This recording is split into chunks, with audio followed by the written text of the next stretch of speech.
আমার কখন যে কি হয়ে যায়, আমার দীর্ঘদিনের সুগারের জন্য আবার হাই প্রেশার, হার্টের ওষুধ তুলছে, নানান রকম কারণে আমি লোড নিতে পারছি না।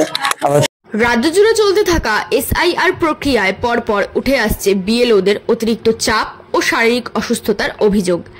সেই তালিকায় নতুন নাম রায়গঞ্জের এক স্কুল শিক্ষকের। দায়িত্বের অতিরিক্ত বোঝা বইতে গিয়ে শেষ পর্যন্ত হাসপাতালে ভর্তি হতে হলো রায়গঞ্জ ব্লকের গোয়ালদহ জুগিয়ামের প্রাথমিক বিদ্যালয়ের শিক্ষক কৃষ্ণপদ সরকারকে, যিনি কসবা মহাশয়ের 206 নম্বর বুথে বিএলও হিসাবে কর্তব্য পালন করছিলেন। পরিবার সূত্রে জানা গেছে, গত কয়েকদিন ধরে কাজের চাপ, সময়মতো বিশ্রামের অভাব এবং অবসাদের কারণে তিনি মানসিক ও শারীরিকভাবে ভেঙে পড়ছিলেন। বুধবার দিনভর দায়িত্ব সামলানোর পর রাতে হেমতাবাদে যাওয়ার পথে আচমকা অসুস্থ হয়ে পড়েন তিনি। স্থানীয় বাসিন্দারা দ্রুত তাকে হেমতাবাদ ব্লক প্রাথমিক স্বাস্থ্য কেন্দ্রে ভর্তি করেন। পরে পরিস্থিতির অবনতি হওয়ায় তাকে স্থানান্তর করা হয় রায়গঞ্জ মেডিকেল কলেজ ও হাসপাতালে, যেখানে তিনি বর্তমানে চিকিৎসাধীন। হাসপাতালের শয্যা থেকে কৃষ্ণপদবাবু জানান, তিনি বহুদিন ধরেই ডায়াবেটিস, উচ্চ রক্তচাপ ও হার্টের সমস্যায় ভুগছেন। তার উপর এসআইআর প্রক্রিয়ার বাড়তি দায়িত্ব শরীরের ওপর ভয়ঙ্কর চাপ তৈরি করেছে। প্রশাসনকে বিষয়টি জানালেও কাজের চাপ কমেনি বলে অভিযোগ তার পরিবারের। এই বিএলও ডিউটি আমি আর সহ্য করতে পারছি না, আমার চাপ আমার ভালো লাগে না, আমি বেড়ে লোড নিতে পারছি না। আমার কখন যে কি হয়ে যায়, আমার দীর্ঘদিনের সুগারের জন্য আবার হাই প্রেশার, হার্টের ওষুধ তুলছে, নানান রকম কারণে আমি লোড নিতে পারছি না। আমার সবসময় চাপ, আমার এই কাজ আমি করতে হবে না, আমার এই কাজ ভালো লাগে না।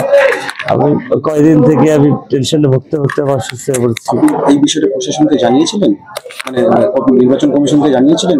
আমি একদিন ভিডিও অফিসে আসছিলাম যে স্যার আমি তো লোড নিতে পারছি না, স্যারকে বলছে আমি তো লোড নিতে পারছি না, আমার তো এই কাজ আমার করা সম্ভব না, এত বড় দায়িত্ব পালন করতে পারবো না, এই কাজ আমার দায়িত্ব পালন করা সম্ভব না। এই কাজ আজকে আমি ডিউটি করে একটু দিদিকে যাচ্ছি অন ডিউটি, বিএলওর কাজ টেজ করে সকাল থেকেই মানে পরিস্থিতি খারাপ, সঙ্গে আমি ওই হেমতাবাদে যাচ্ছি। তখন আমি মাথা ঘুরে যখন পড়ে যাচ্ছি, আমার এক ভাস্তা আমাকে সঙ্গে ধরে নিয়ে হেমতাবাদ হসপিটালে নিয়ে গেল। হসপিটাল নিয়ে যাওয়ার পর আমি আর কিছু কথা বলতে পারছি না, কিছু না, হাত পা কেটে আসছে। আমি কসবা মহাশয় এবং হাই মাদ্রাসা 206 নম্বর বুথ। কোন স্কুল আপনার? আমার স্কুলের নাম গোয়ালদহ জুগিয়ামের প্রাথমিক বিদ্যালয়। নাম কি আপনার? আমার নাম কৃষ্ণপদ সরকার। দিদি আপনার নাম? তাপসী সরকার। কোথায় বাড়ি? কসবা মহাশয়।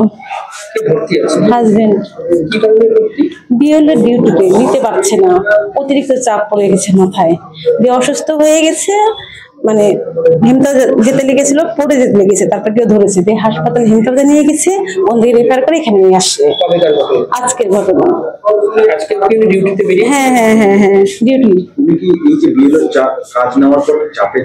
প্রচন্ড চাপে, সবসময় কাজ করতে হয়, দিন নাই রাত নাই, বা 2-3 এরকম টাইম ধরে। হ্যাঁ, রাতেও কাজ করতে হয়। টেনশন নেই, এটারই টেনশন।